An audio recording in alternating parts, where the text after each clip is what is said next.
Selamat datang di Pojok Santai, channel khusus yang membahas komik dan novel dengan cara asyik.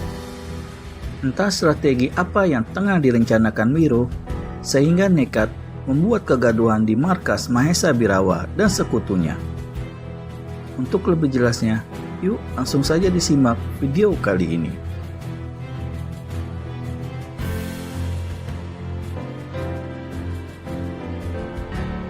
Aku Mahesa Birawa memerintahkan untuk hentikan pertempuran ini. Suara yang hampir menggeledek itu dengan serta-merta menghentikan pertempuran. Prajurit-prajurit yang mengeroyok melompat keluar dari kalangan pertempuran. Si pemuda asing masih berdiri di tempat dengan tombak di tangan. Teriakan Mahesa Birawa tadi membuat dia putar kepala ke arah datangnya suara itu. Dan sepasang matanya segera membentur sesosok laki-laki berbadan tegap, berkumis lebat melintang, berpakaian bagus. Pada pinggangnya terselip keris. Dalam hatinya, pemuda itu menggumam, jadi inilah dia, manusia yang bernama Mahesa Birawa itu. Selagi dia menggumam, begitu laki-laki itu melangkah mendatanginya.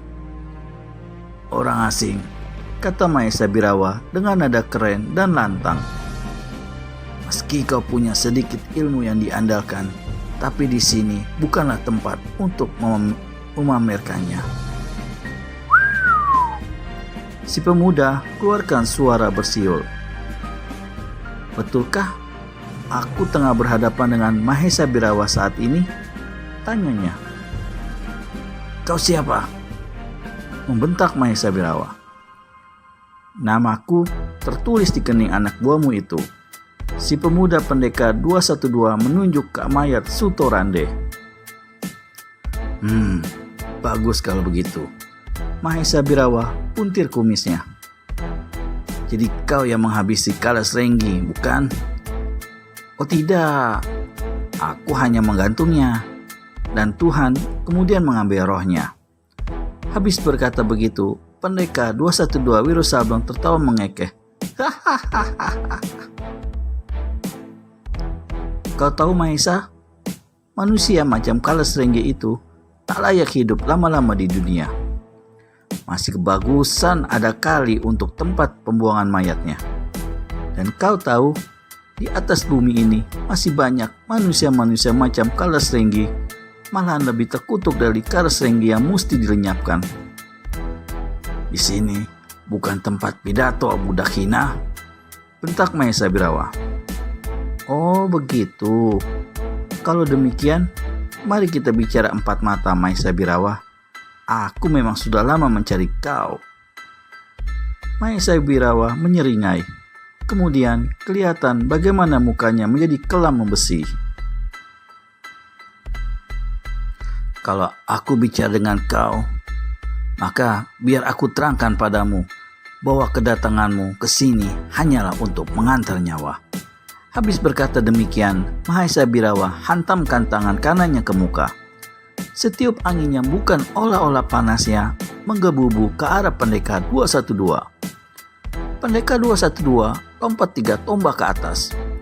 Angin pukulan lewat di bawahnya dan menghantam sebuah pohon kayu. Bam!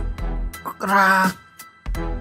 Pohon itu bukan saja tumbang dilanda angin pukulan, tapi juga berwarna hitam karena hangus. Kedua orang itu sama-sama terkejut. Pendekar 212 terkejut melihat kehebatan pukulan dan tenaga dalam lawan, sedang Mahesa Birawa heran tidak menyangka kalau pukulannya itu dapat dielakkan dengan satu lompatan enteng ke udara. Dengan penuh waspada, Wiro Sableng jejakkan kedua kakinya kembali ke tanah.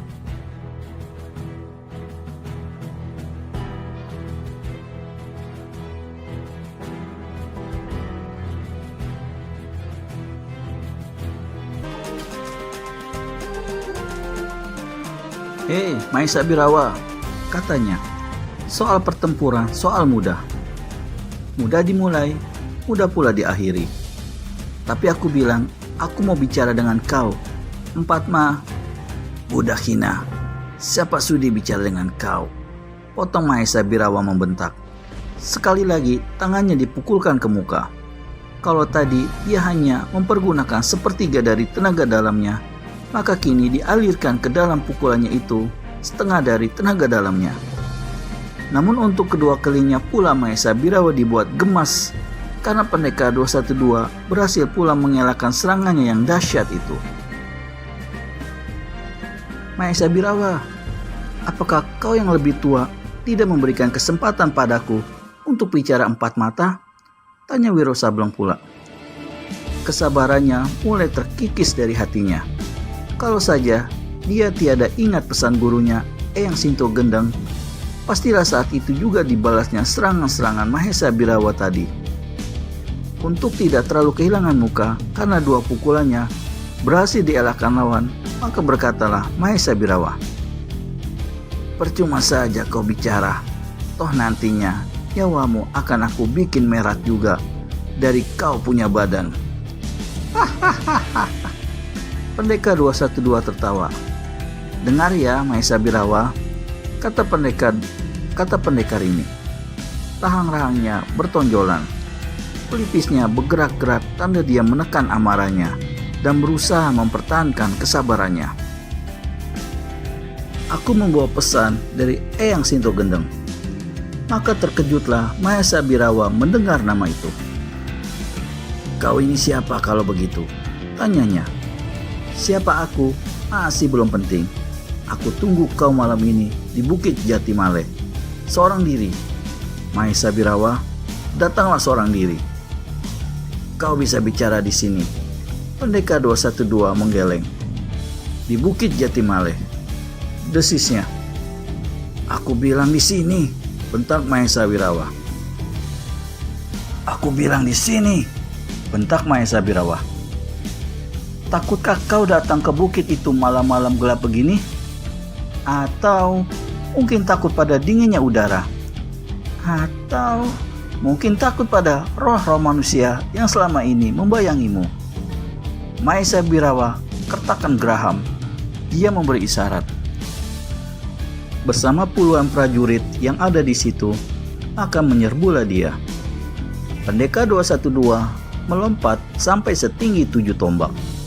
Dia berpegangan pada ujung sebuah cabang pohon, membuat satu kali putaran pada saat Mahesa Birawa lemparkan sejenis senjata rahasia.